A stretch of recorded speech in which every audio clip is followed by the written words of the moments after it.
Bueno, muy buenos días a todos los asistentes. ¿Por qué un periódico como La República, un periódico de 62 años, se mete en un cuento de cultura digital? Es la gran pregunta, y de eso me había pedido Wally que hablara un poco. Y un poco tratando como de hacerle una introducción a un evento como este, un evento donde no solamente le agradecemos a los asistentes, sino que esperamos y vamos a contribuir para que sea un espacio no de reflexión, sino de conocimiento de cuáles son las nuevas tendencias en comunicación, de cuáles son las nuevas tendencias en hacer negocios en la red. Y hablaba un poco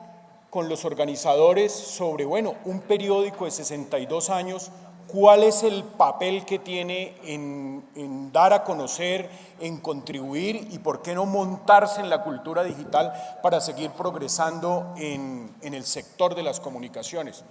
Y yo,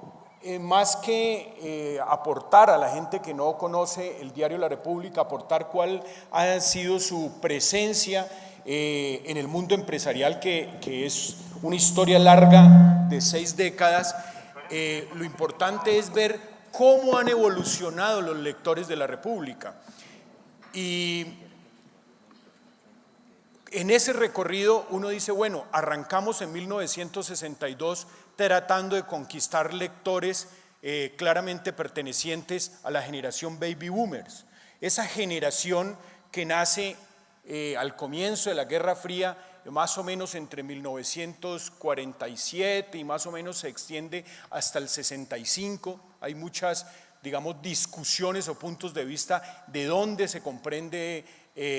los baby boomers, pero eran personajes que tenían unas condiciones, unas creencias y unos pilares fundamentales. Eran personajes, o sea, nuestros papás, papás y obviamente quizás abuelos de muchos de los que están aquí, eran personajes que querían trabajo para toda la vida, carro para toda la vida, una familia grande y simplemente acceder a una empresa, por lo general una multinacional, y ahí pasarse 30 años hasta que se jubilara. Era una vida, o eran los valores que habían asumido después de los tiempos de entreguerras y obviamente después de la Segunda Guerra Mundial. A esos personajes, y esos son los lectores fundacionales de La República, personajes con unos valores,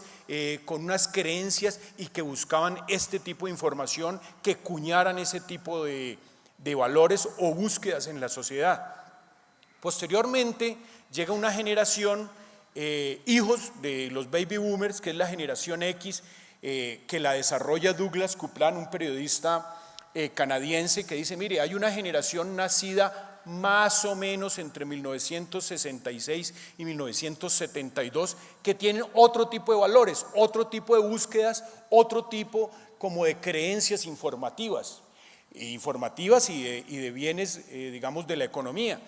Y estos generación X, que es básicamente una generación que encuentra siempre una X en todos los caminos de su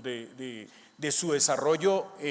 durante sus vidas. La X es el signo matemático que hay que despejar siempre que nos encontramos una ecuación o ese tema, es X siempre es lo desconocido. Y esta generación era eso, era una generación que no quería ser como su papá, que no quería trabajar 30 años en una empresa, que tal vez no quería carro para toda la vida, quería renovar el carro, que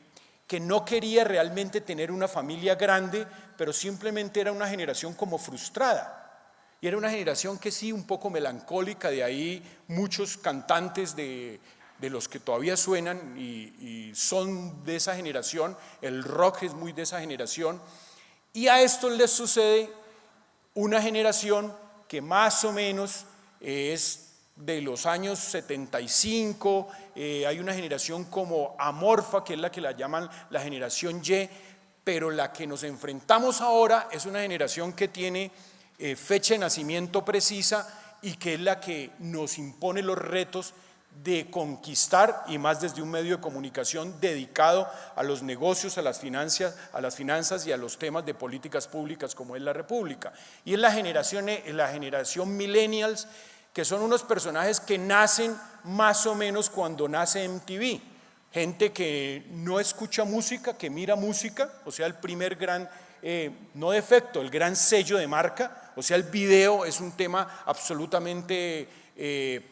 digamos, detonante en sus desarrollos posteriores, y son personajes que ante todo la época, el nuevo milenio, el 2000, les llega a la mayoría de edad. Es decir, son personajes que tienen 17, 16, de pronto 20 años en el 2000, y en el 2000 pues ya teníamos todo celular, ya la primera burbuja de internet se había reventado, ya estaban creándose empresas tan disruptivas en el mundo económico como Google, como Facebook, como Twitter, obviamente todo el fenómeno Apple,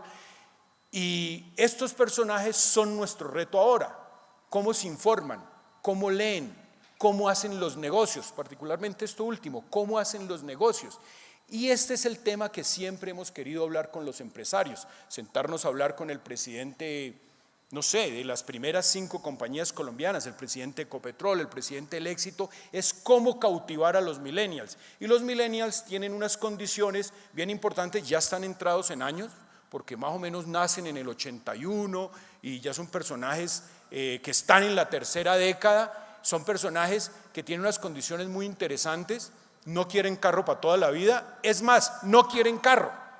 donde los gadgets han desplazado, por primera vez es la primera generación en el mundo que no quiere un vehículo, disfruta más los sistemas de transporte masivo porque su gran amigo es un accesorio que es un iPhone, que le permite solucionar todos los problemas que tienen todas las aplicaciones. Ese es nuestro reto. Tratar de entender, y cuando Álvaro Camilo, nuestro gerente de foros, entra en contacto con Wally y le dice, mire, comprometámonos a hacer un web congress donde pongamos a desfilar durante 2 días personas que nos ayuden a construir, a entender la economía a la cual nos vamos a enfrentar en la próxima década. Pues yo muy poco entendía el tema, pero obviamente nos comprometimos desde el Diario de la República a desarrollar esto, y todos los sábados, porque es idea de ellos, todos los sábados publicar una sección que se llama Internet Economy, que es la economía del Internet, y por ahí desfilan todos los sábados todas las nuevas aplicaciones, todas las formas de hacer negocios con redes sociales, y nos hemos vuelto de una u otra manera como un medio referente, y ustedes lo pueden buscar en Internet. También tienen a los nostálgicos como yo, pueden tener el periódico impreso, pero básicamente lo tienen en Internet. Todas las entrevistas siempre están acompañadas de video, y sabemos que en la página web es donde debemos depositar estos contenidos. Sin más preámbulos y haciendo como una introducción, por qué La República, un periódico de 62 años, se mete en este tema, es porque queremos entender y queremos aportar una forma de ver la economía de los próximos años.